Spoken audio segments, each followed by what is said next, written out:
Wasn't that like a beautiful circus? Wasn't it really? Seemed to me like it was a beautiful circus. Didn't it you? All kinds of flags waving and jumping and pulling and falling and thumping and flipping. And, it was very beautiful. The chap, the lead drummer there, owns one of the largest health farms in the valley. He gets a little too healthy once in a while, you see. My lords, my ladies, this is Lincoln's Day. I'm waiting for someone to tell me it isn't. It's Lincoln's Day. Tomorrow should be Lincoln's Day, and the next day should be Lincoln's Day. And you should have Lincolnville and Lincoln Park and Lincoln. And it should be Lincoln Head City, because he laid it down tight and right and cool and crazy. If they could have stayed with it, it would have been a guess. We're pretty tight on it. But we can tighten up a little bit. We got to knock out the greed heads. Lincoln didn't dig the greed heads.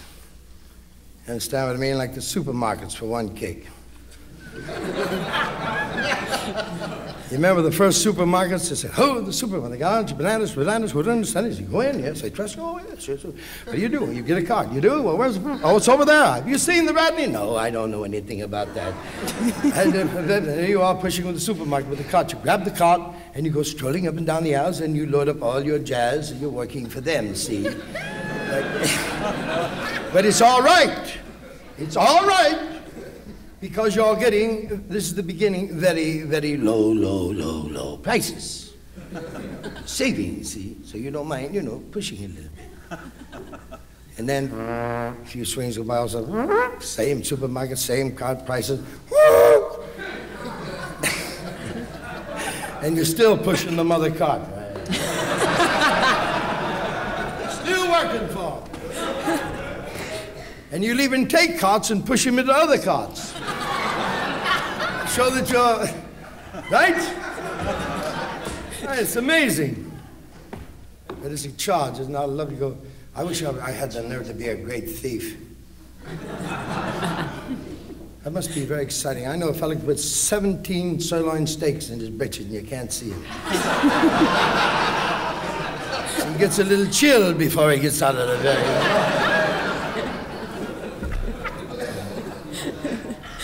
He just loves to steal. I can understand that. Can't you? Of course.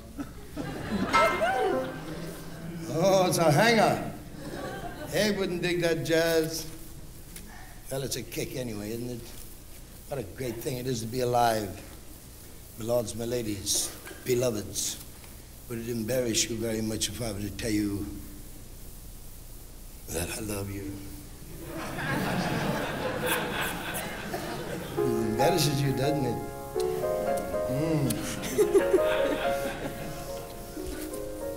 Get that dog out of here, Jim, so help me God, I'll grill him. Don't shoot him, Fred, he's a bird. You know, this reminds me, there's a very beautiful line right at the end of the book, of The Horse's Mouth. The Gully Jimson lays the line. Joyce Carey's beautiful, beautiful, profound, informative, rich, luscious, juicy with information. The last words in the book.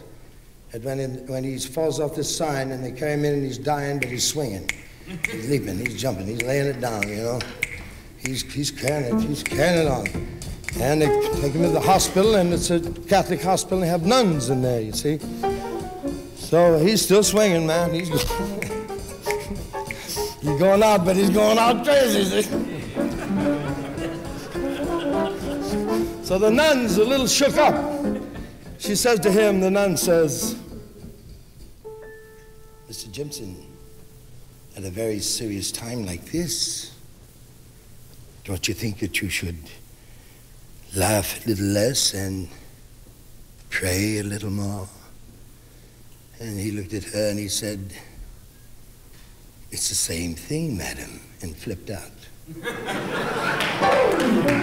Well, to read that beautiful book, it's God's. When you stop to think about laughter, it truly is religious. It gives off vibration from the subconscious. It swings, it's sound from the subconscious. When the person is laughing, he's illuminated. He's illuminated in the full beauty of a human being. And the womanhood, when she's happy and laughing, is Mother Magnet. And she's... You know, this is after many times when you find yourself laughing, you say, oh, I wish John could be here. He loved it. So you're thinking love, you're vibrating love. It's a prayer. It's a beautiful thing. It's written by Paul Newman's beloved grandfather in Cleveland, a Cleveland poet. It's the Black Cross. Kumbaya, my Lord, Kumbaya, Kumbaya, my Lord, Kumbaya, oh Lord, Kumbaya.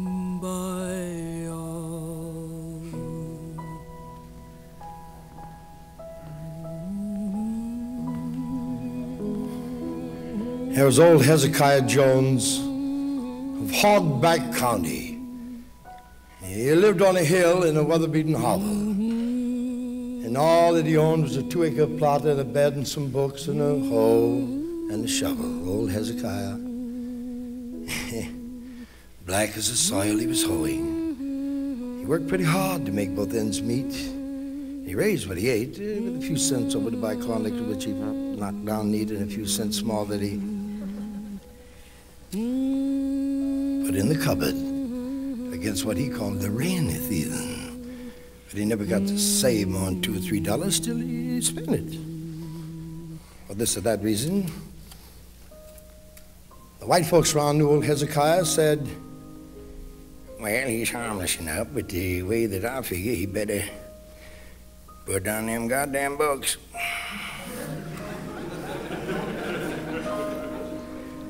Because reading ain't no good for an ignorant nigger. Reverend Green of the White Man's Church finally got to coming over to ask you all about the pearly kingdom and to save your soul for the Lord Jehovah.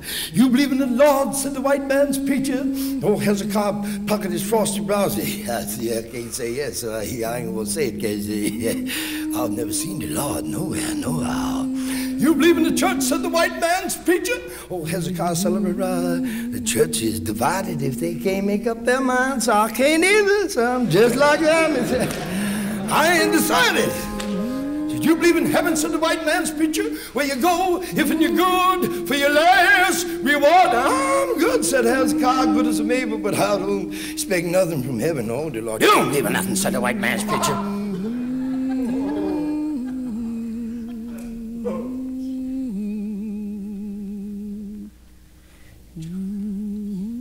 Oh, yes, I do, said Hezekiah.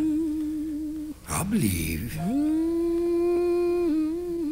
that a man should be beholden to his neighbor without the reward of heaven or the fear of hellfire.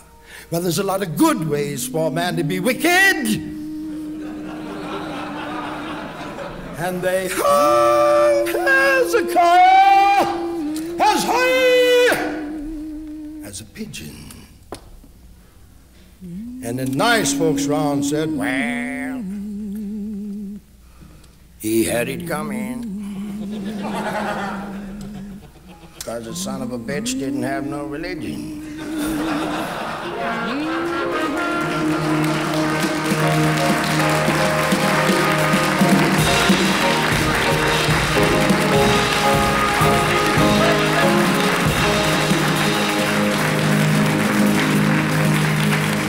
Oh, beautiful.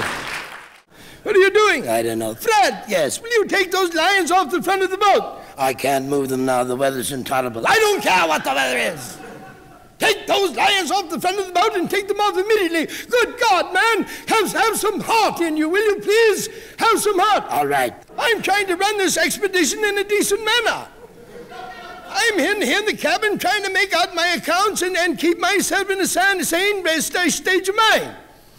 Now, will you kindly take those lions off the front of the boat? They're in heat and the wind is coming this way.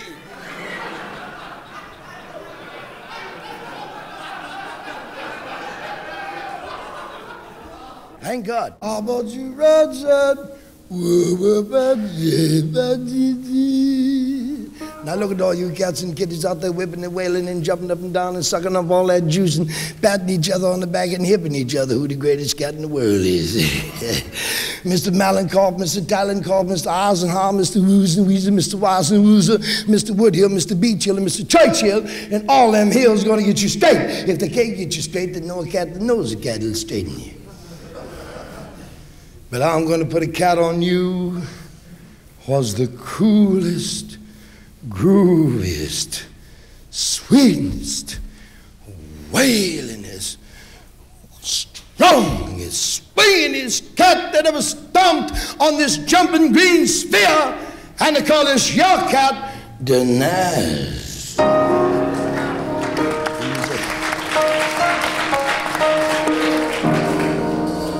He was a carpenter kitty. Now, the Naz was a kind of a cat that come on so cool and so groovy and so with it that when he laid it down, it stayed there. That's all the rest of us said, man, look at that cat wailing. He's wailing up a storm up there. Hey, he laying it down right. He know, get off my back, Jack. What's the matter with you? I'm trying to hear what the cat's putting down. They're pushing the Naz to dig his miracle lick. And the Naz say, clap for cool, me. Babies. Tell you what I'm gonna do. I ain't gonna take 2, 4, 6, 8 you cats, but I'm gonna take all 12 you studs and straighten you all at the same time. Say, you cats look like you pretty hip. You say, you buddy with me. So the Naz and his buddies was goofing off down the boulevard one day, and they run into a little cat with a bent frame. So the Naz look at this little cat with the bent frame, and he say, what's the matter with you, baby? Little cat with a bent frame, he said, my frame is bent, Naz. Says, it's been bent from in front.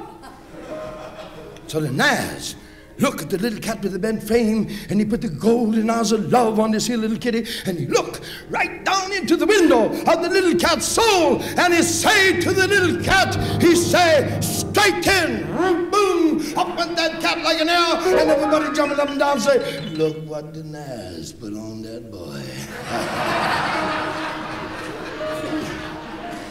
You dug him before, said re-dig him now.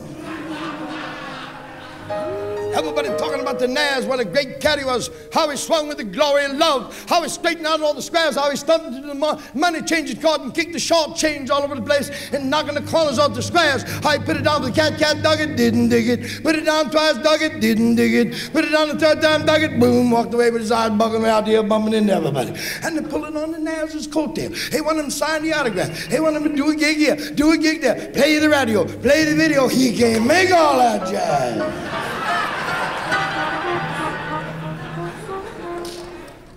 Like I explained to you, he's a company kid, he got his own lick. But when he know he should go and show and blow, and cannot go, because he got too much strain on him, straightening out the squares. He sends a couple of these cats that he's hipping. So came a little 60-cent gig one day, and the Naz was in the bind. And he put it on a couple of bars. Said, boy, take care of that bummer, would you? Said, take it off your wig, Naz, we'll cool it. And he started out to straighten it out for the Naz. And he got about halfway over to where they're going, and he came to a little old 20-cent pool of water. And he got right in the pool of water with the boat. And all of a sudden, blam, the lightning flashing and the thunder roaring, and the boat is going up and down. And these poor cats figuring every minute going to be the last. And one cat looked up, and here come the Naz. Cool as anyone you see, right across the water, stomping. And there's a little cat on board, I think his name is Jude. He said, hey Naz, can I make it out there with you? And the Naz say, make it, Jude. Old Jude went stomping off that boat, took 4 steps, dropped his whole card. Naz had to stash him back home.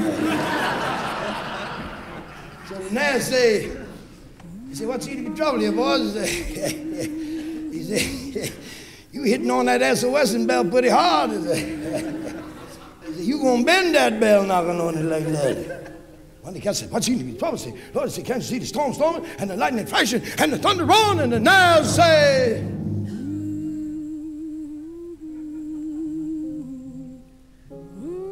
"I told you stay cool, didn't I?" The people that don't know that means to believe. To stay cool is to have the sweet fragrance of serenity rock your wig. See. So now everybody's talking about the Naz. Oh, this beautiful swinging man. How he's setting the country on fire with great sparks of great love, like a swinging non-stop satellites going through all the lanes and valleys and putting down the scene with such beauty and such power and such charm that they now sparks 75 feet long shooting out of the grapevine, and they now got 5,000 of these little cats and kitties in the Naz's hometown where the cat lived, looking to get straight. Well, he knows he can't straighten them there. It's too small a place to want to hang everybody up. So the Naz backed away a little bit, and he look at these cats and the kiddies and he say, "Come on, babies. Let's get on out down the bike." And there went the Naz with these 5,000 cats and kitties are stomping up a storm.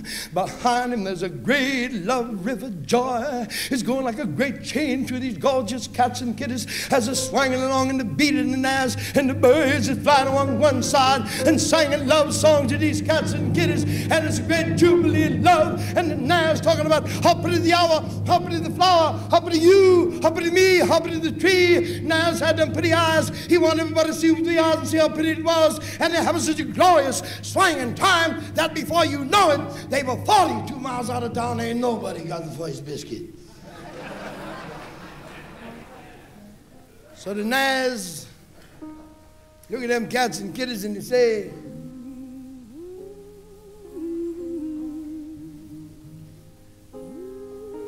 "You hungry, ain't you, baby?"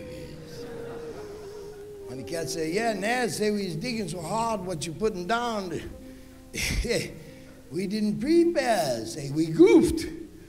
So the Naz say, "Well, we got to take it easy here. We wouldn't want to go ahead and order up something you might not like, would we?" And they said, "Sweet double hippiness, you put it down and we'll pick it up." And the Naz step away a little bit and he put a glorious sound of love on. He said, "Oh, sweet swinging flowers of the field." And they said, "Oh, great non-stop singular sound of beauty." And he said, "Stomp upon the terror." They did. He said, "Lift your miracle the body." The body went up. He said, "Lift your arm." The arms went up. He said, "Higher." They went higher. He said, "Dig infinity." And they dug it. And when they did, there's a flash of thunder. Look at one hand's a great big stuffed sweet swinging smoked fish, and in the other a long gone crazy loaf of that southern homemade honey tasting sweet bread. How these poor cats flipped. Naz never did nothing simple. When he laid it, he laid it. When the says, "Oh, Bubble Judge, oh, Bubble, yes, sweet love."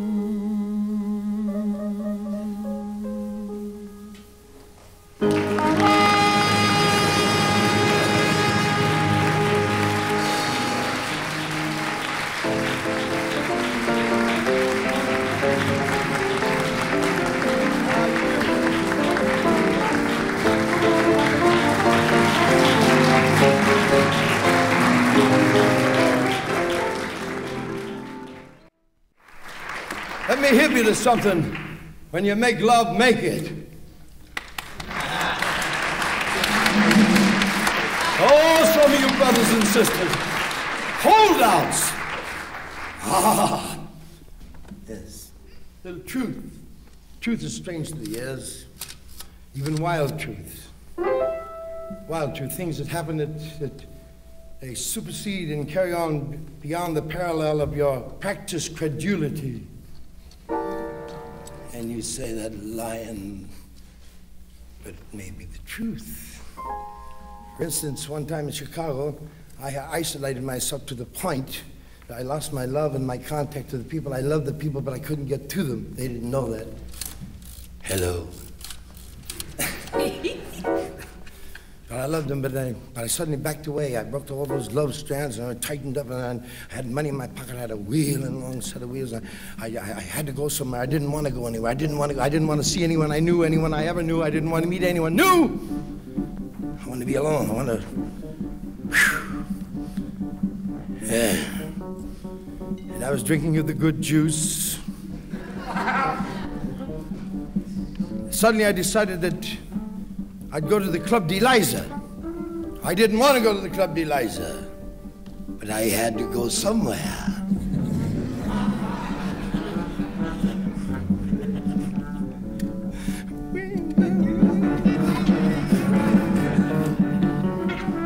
So I'm going up State Street in this elongated car,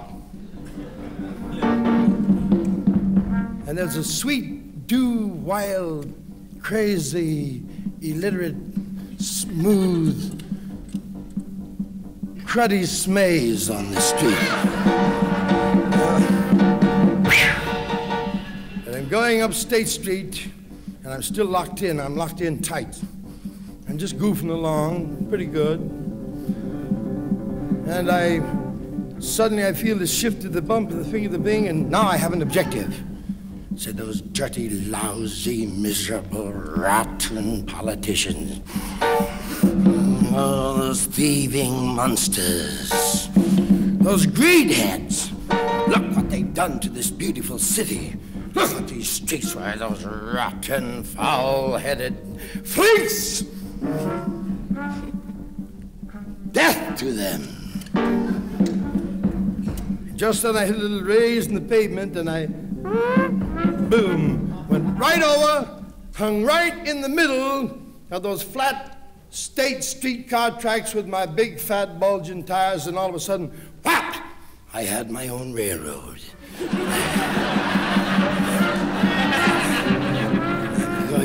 I'm going down my railroad, and it's a beautiful railroad. I haven't stolen it from anyone. Nobody knows I've got it but me. And I'm feeling beautiful again now. I've got my own railroad, and I'm the president of the line. And I'm making the first run with the diesel. And I've checked out the ribbon meter and the hoopalita and the hop nabanada and all that jazz.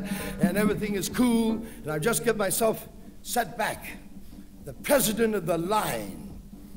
Making the initial run, all the tracks cleared. Ah, beautiful. That diesel, I wanted to goof. I was still in town, so I'm doing 55. Easy 55s are riding those tracks. Oh, just beautiful. I got my own railroad. It's marvelous. And checked, made all the checks and used the radio, telephone, and all that, got everything squared away, and I just sat back for my run when I looked out in front of me, and on my tracks, me, the president of the railroad, making the initial celebrated run with his new equipment, is some drunken track walker with a lantern going like this to me.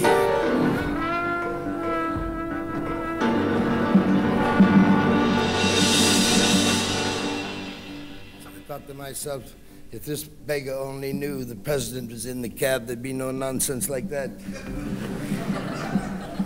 Never changed my speed, right in there, 55. I'm the president. I've had this whole thing checked, you see, and rechecked, and had the checkers checked, the checkers check. Now, so I got it right in there, 55. And so, like any good, cautious engineer, I stuck my head around the beam to take a good, clear shot in. And I saw I was right. It looked like someone cleaned out a giant bird cage, nothing more. Just few knickknacks here and there, and I said to myself, see, if I'd listened to that little monster drinking that wine and got off my own track, I'd been back there bumping all over the place. Thank God that didn't happen. I'd have lost my railroad and everything else. So I go a little further, still doing 55, and I see that the streetcar company, without sending me a notice of any kind, a short note, or a wire, or a radio telegram, or some sort of a gram, have scooped out underneath the tracks. It looks like the Grand Canyon for about 8 miles. I'm still doing 55. And there's only one thing to do there, call attention to the board of directors. Right, of course, yes. But right away, yes, give us an answer. We will. Give us a good one. All right.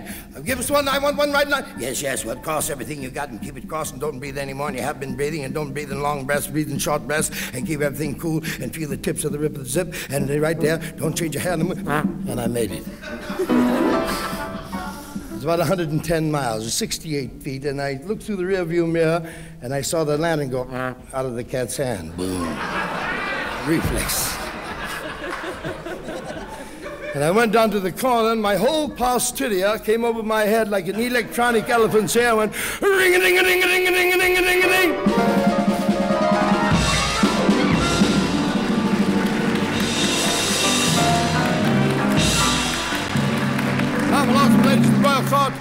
Lords and ladies of the Royal Court, we should like to salute William Shakespeare. In this language, it's called Willie the Shake. You know why they called him Willie the Shake? Because he shook everybody. They gave him a nickel's worth of ink and 5 cents worth of paper. He sat down, rolled up such a breeze. That's all there was, Jack. There was no more.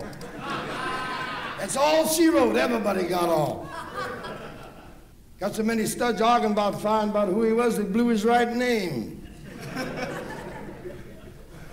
Understand what I mean? Here's a stud that's so powerful and so great to dig him up every 6 months. Yeah, that's him. Put him back. He's all right.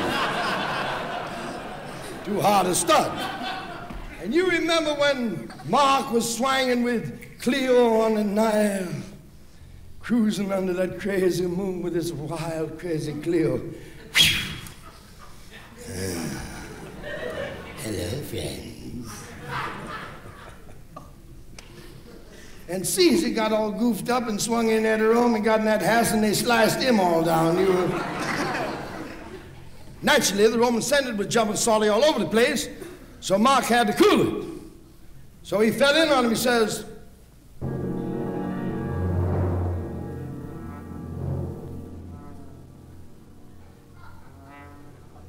hipsters, flipsters, and finger-popping daddies, knock me your lobes.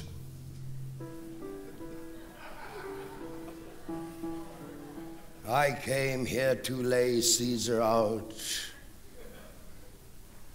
not to hip you to him.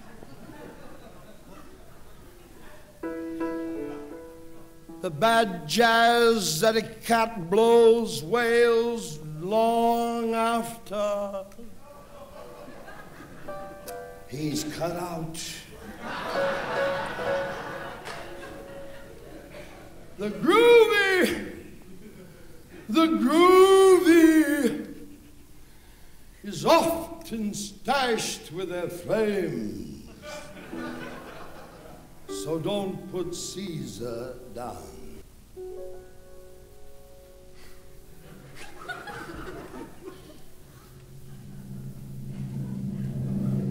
To swing or not to swing, that is the hanger.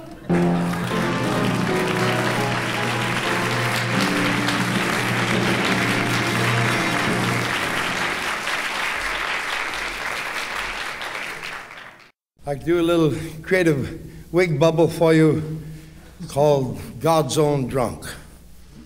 Said, just like I say before, I'm a non-drinking man. Never drank for some reason or other, didn't like it. But like I said too, I promise you take care of my brother-in-law Steele while he went in to vote. Went up there, and it was just where the map said it was. And I'm going to tell you something. There's no little old 5 or 10 cent steel. It was laid there just like a golden mountain opal.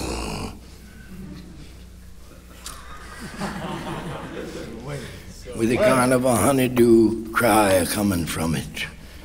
I ain't a drinking man like I explained to you, but that big old yellow moon was a-hanging out there. God's lanterns was a-hanging in the sky. And that curiosity got the best of me, and it took a slash. And I got a crazy revolutionary feeling in my body. That yellow whiskey went down my throat like honeydew vine water. Tasted mighty good. I felt a revolution going through my body like there was a great neon signs going up and saying there's a great life a-coming. Feel it talking to me, and I took another slash, and I got another jolt, and I took another slash, and I started to sing. I started to sing in that big old yellow moon, hanging out there, and God's sweet lanterns hanging in the sky, and as I was singing, never singing no before in my life, but I was singing as fine and as pretty as you'd ever want to hear. And I took another slash. Then I took a big full, that big old yellow moon hanging out there. God's lanterns hanging in the sky. And suddenly I got a tremendous revolution of emotion in my body. Like I was falling in love with everything in God's sweet world that moved. Lived, didn't live, animate, inanimate, black, blue, green, pink, mountains, fountains. I was in love with life because I was drunk. I wasn't falling down, slipping, sliding drunk. I was God's own drunk. A fearless man. And that's when I first saw the bear.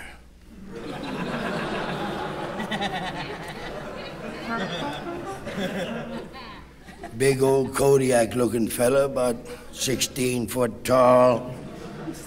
I walked right on up to that bear because I was God's own drunk and I loved everything in this world.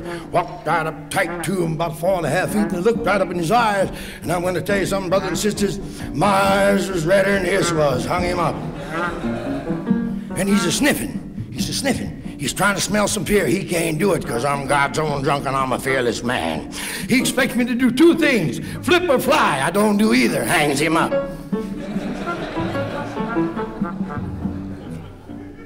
I told him, I said, Mr. Bear, I'm God's own drunk and I love every hair on your 27-acre body.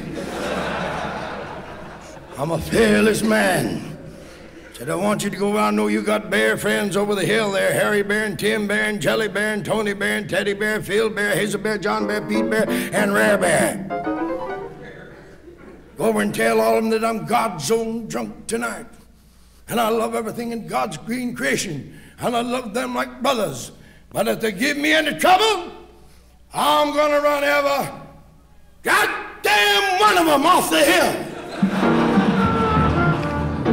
I moved up, don't you know he moved back 2 feet? I reached up and took the bear by the hand. I said, Mr. Bear, we're both beasts when it comes right down to it. He's looking down at me. I said, I want you to come with me. You're gonna be my buddy, Buddy Bear. Took him right by his big old shaggy island-sized hand and led him all over, sat him down by the still. Well, he's sniffing. He's sniffing. He knows there's honeydew around there, some kind of honeydew of some kind. He's a sniffing. I know what he's a sniffing at. I took a slice or two myself to taste her out, and I filled him a bottle. Did you ever see them bears? The silhouette of them bears at the circus sucking up that sarsaparilla? That was a fine-looking sight. And he downed another bottle, and he downed another bottle, and I put 2 more on him, and put his 2, and he started sniffing and snort. Tapped his foot. He got up and started to do the bear dance. 2 sniffs, 3 snorts, a half a turn, and 1 grunt. And I was trying to do it, but I couldn't do it because it was just like a jitterbug dance. It was so simple it evaded me. But we was a dancing and yelling on it, and God's sweet moon hanging in the sky and God's sweet landings out there. And there's jubilation and love on that here. And finally it piled up and up and up and got so strong it overwhelmed my soul. And I laid back in the sweet green hill with that big old Buddy Bear fall right in mine. And I went to sleep. And I slept for 4 hours and grabbed me some tremulous dreams. And when I woke up, that old yellow moon was hanging in the sky, and God's sweet lanterns was out there, and my Buddy the Bear was a-missing. And you want to know something else, brothers and sisters? So was I still.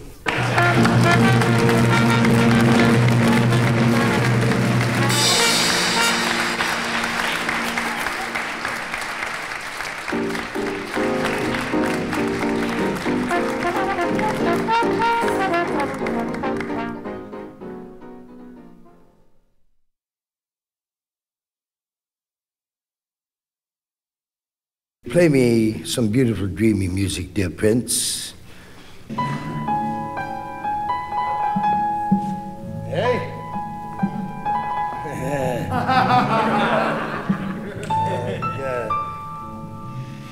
Subconscious mind, my lords, my ladies, gentlemen. Have you ever swung along a beautiful country road with a gleam of sweet life in the air, groovy with gold in your pocket, riding a wild set of wheels at an easy pace? Are you there? Everything is smooth and cool. There's some traffic, but not too much traffic. But it's all right, you see, because you've got everything covered. You understand? You're driving along in the field of the sun, and the radio's swinging a beautiful, crazy, wild tune. And you feel so good, you feel right in there tight. Can you feel it? Yes. And suddenly your mind goes over to Hitleyville. And you start thinking about a beautiful girl that you met there 5 years ago. And what a gasser she was. Oh, take me now! Beautiful. Have your nose rubbed in a rose garden, so many roses you can't later. Indeed. You can think about how charming she was, how gracious her people were, what a ball you had, what a beautiful time, how sweet, how generous, how crazy, how like a home in a home in a home in a home home. Kick it was. And you got to think of how you went out to the lake and you, ooh, man. Yes, yes, yes, yes, yes, yes, yes.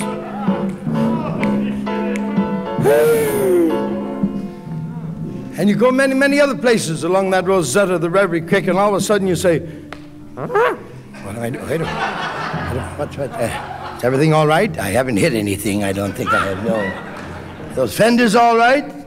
Yes. Good. Excellent. Well, better watch what I'm doing here. Who do you think's been driving while you were gone?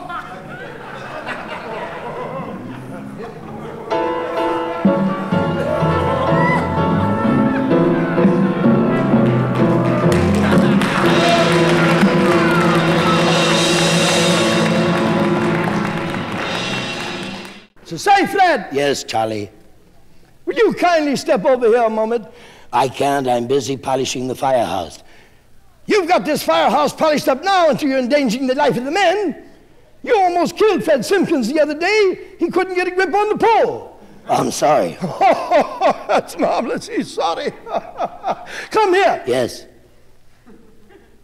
Would you kindly explain to me in heaven's name what you possibly had in that brain of yours at that 3-alarm fire yesterday afternoon? What's the matter? I was the first one to the top of the house. Oh, isn't that marvelous? He was the first one to the top of the house. That makes everything right. Will you kindly tell me in heaven's name why, when you were carrying that old lady down from the 3rd floor, why in front of all those people You dropped her from the second. Well, to tell you the truth, the old lady was laughing and scratching like a schoolgirl. She hadn't had a bath for 6 months, and she annoyed me, and I got mad and dropped her. Isn't that marvelous? He got mad and dropped her. You realize you set the fire department back 35 years with that one move? I'm sorry. You'll be sorry enough while I get through. I'm going to see the chief.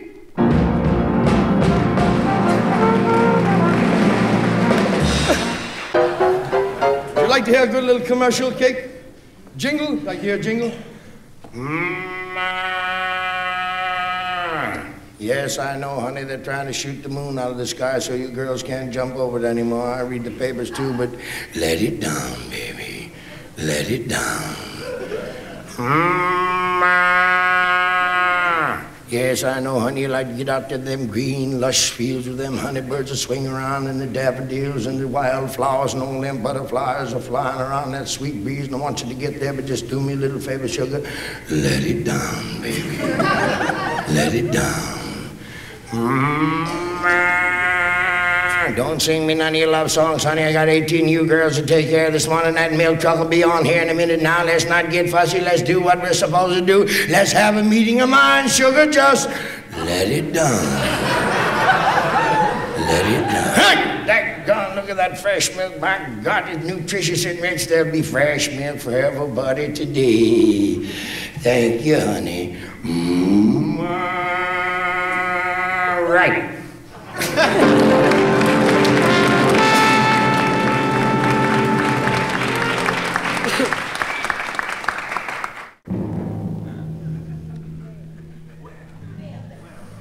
My lords and ladies of the royal court, we should like to do for you an emotion that's the wildest, the maddest, the most frantic of all devised and natural emotions. An emotion so strong that it snaps the newspaper lines. An emotion so strong that it captures the instant attention. A wild, crazy, insane, far-out mother, non-stop, screaming crazy emotion. An emotion that they get great, large masses of people to play the game of. An emotion that is so frantic and so crazy and so insane and such a narcotic. It is the emotion of murder. Murder. Murder. Very expensive.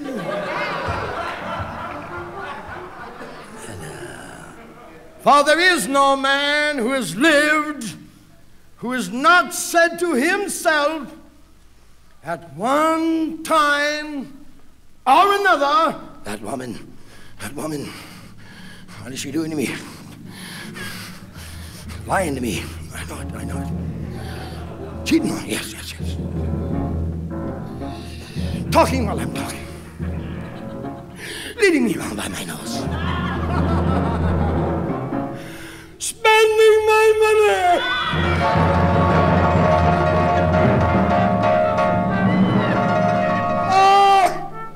I'll murder her. So they want a motive. They want a motive, eh? Well, I'll give them a motive. And I swear to you that I can see the look upon their stupid, sweaty, sadistic faces looking down into mine when I tell them that I killed her because I loved her. I loved her. Oh, God help me, I loved her. Everything she did, the way she walked, the way she talked, and everything. Her dress. Oh, God, I loved her. When I tried to seek surcease in sleep, she would come into my subconscious mind like she had a secret trapdoor. She'd come like a little girl, like a tall one, like a thin one. She was, oh, God, I loved her. Oh, God, I loved her. And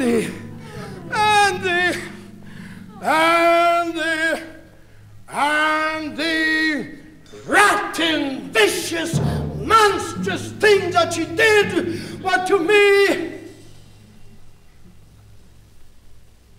beautiful. Beautiful. Oh, I loved her. I can, I can still feel the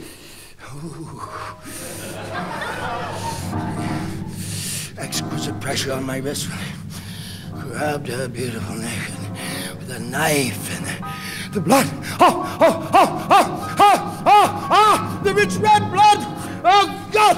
I wish you an elephant should bleed more than I be fear yet.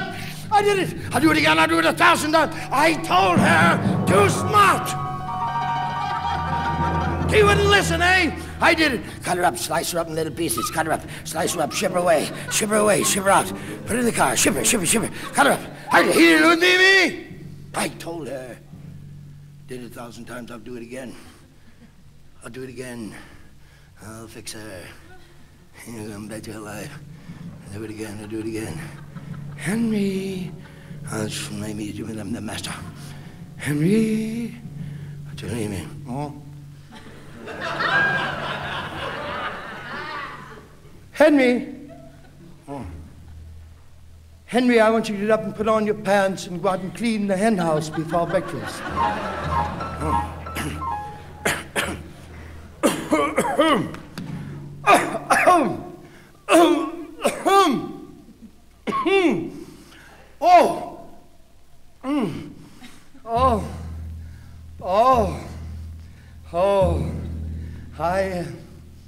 I was just taking 5, dear.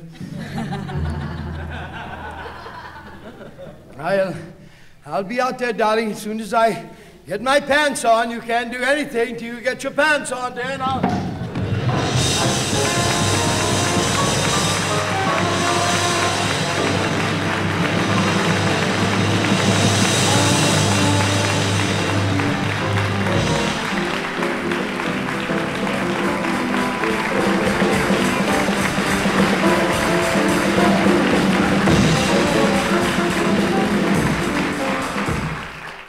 Mothers and ladies, to get to the movement, the scene of the Alvar Nunez Cabeza de Vaca. He's a soldier for Ferdinand I of Spain, and he was sent to the New World after Bullion, and he flipped. And he said to you, in order to know what it means to have nothing, you must have nothing! And that's what he had in spades. Through the story, he gave me the knowledge of the healing of the hand.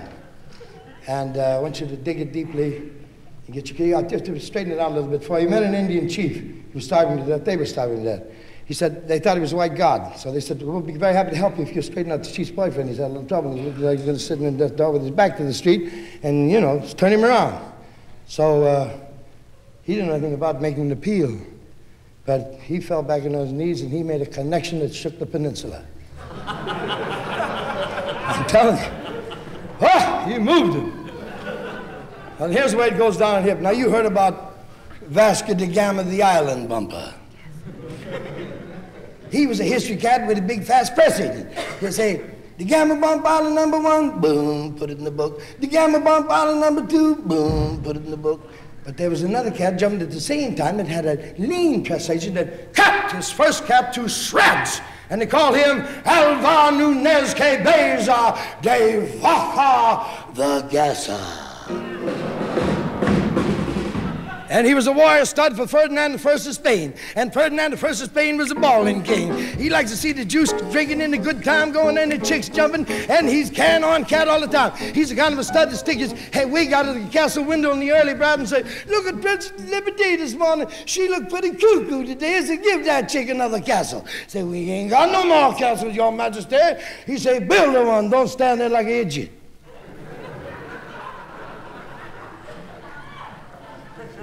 As a consequence, he was a little short of cash. So it was Alvar Nunez Cabeza de Vaca, the Gasser's misfortune to go with a square captain on the 3-ship convoy, ran into a short tilt on the far side and blew the whole gig on the beach in Florida in 1510.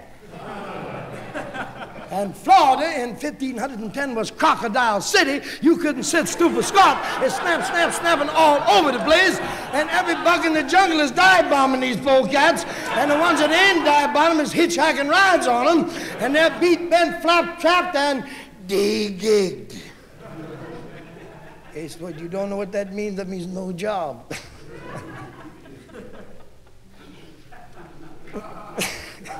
It's a pretty bad thing, you know that. So it was Alvar Nunez Cabeza de Vaca, the gasser, a buddy cat, and the more, and the parrot had the best go the whole lake. He had that feather overcoat. The other poor studs didn't even have a Union Oil map, but they went stomping down the beach. They didn't know where they was going, but they knew where they was, wasn't it?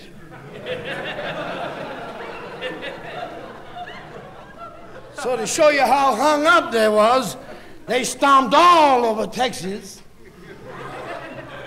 Then they turned around and stomped all the way to North Dakota in 1510. And then they turned around and stomped all the way to Mexico City. And when they got to Mexico City, Alvar Nunez Cabeza de Vaca, the gasser, sat down to knock a note on Ferdinand I to hip him where he'd been goofing all this time. Only took him 8 years. Little Sunday afternoon flip, you know. So he says, Your Majesty, he's writing a letter. He said, I've suffered from pavement rash.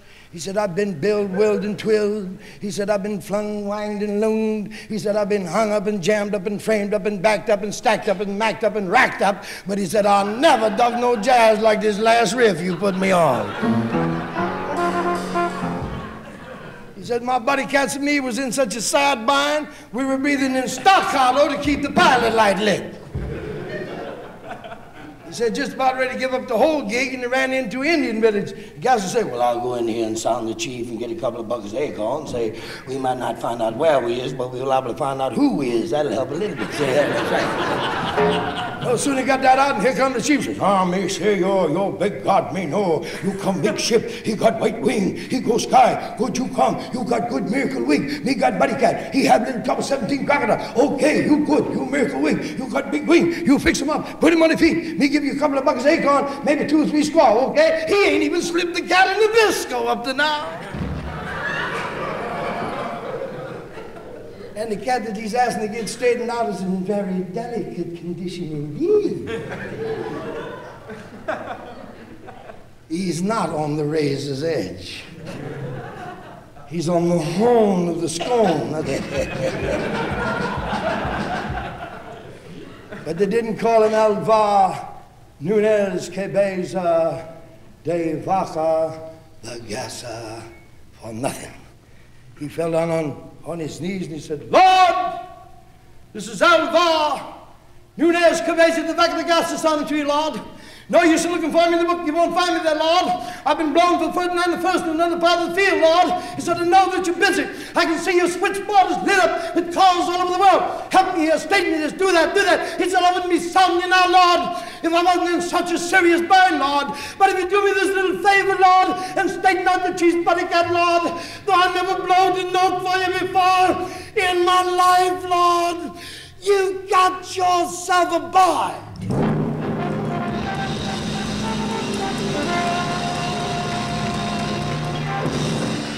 He looked around the corner of his eyes.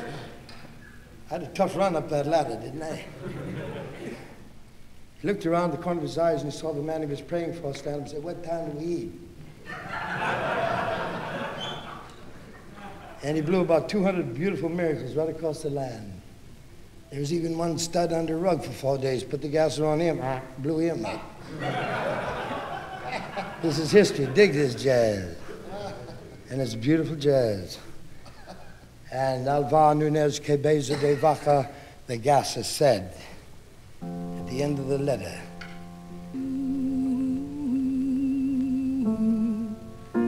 said right at the end of his letter, he said, Your Majesty, I'm hip that you're a great swinging king with a fat book.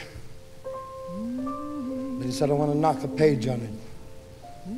He said, I found out on this expedition that there is a great power within. That when used in beauty and immaculate purity can cure and heal and cause miracles. And he said, when you use it, it spreads like a magic garden. And when you do not use it, it recedes from you. Alva Nunez, Quebeza, De Vaca, the Gassa, 1500 and leaping 10.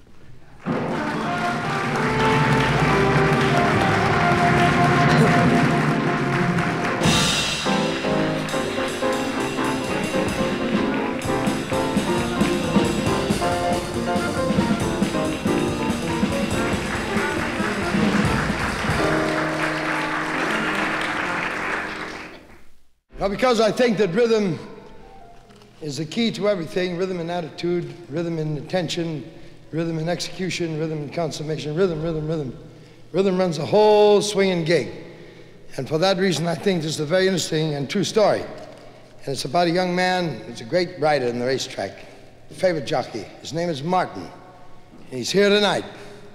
I want to tell you a fantastic story about him. You know, every jockey that rides a horse, besides having certain methods to expedite the speed of the horse, also has a certain way of talking to him. And you know what they talk to him about? Love. That's what they talk. Sure, what do you think?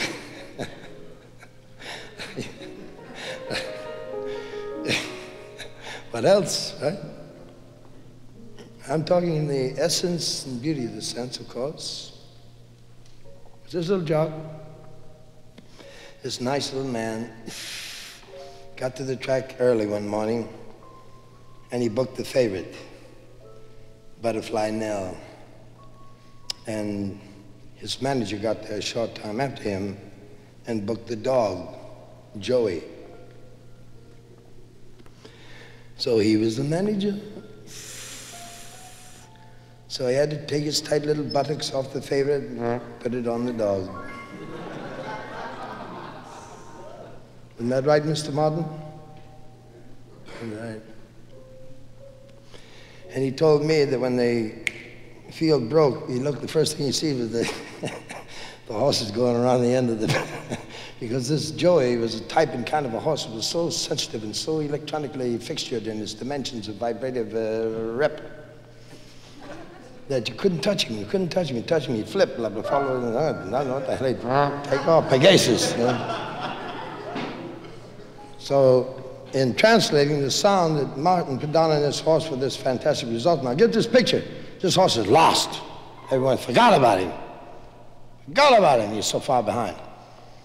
But Martin lays the scene on him. He tells him, baby, man, I've ridden a lot of horses in my life, but I'm going to tell you something. Oh, this saddle, oh, it feels so good. You got such a nice rhythm, baby. It's so beautiful, but a little better, baby, a little better.